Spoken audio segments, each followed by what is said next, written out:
Send email or text messages to announce enrollment opportunities. Click on the Reports tab. Locate Send Email, Text, Letter, and open the message you wish to send. Apply filters and press to preview your message.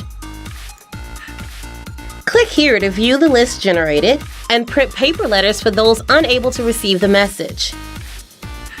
Return to your message settings and press Send Message. You've now sent an electronic message to potential applicants regarding open enrollment. Generate labels for the printed letters using Report 4501 Participant Mailing Labels. Be on the lookout for the next #CPSmart video.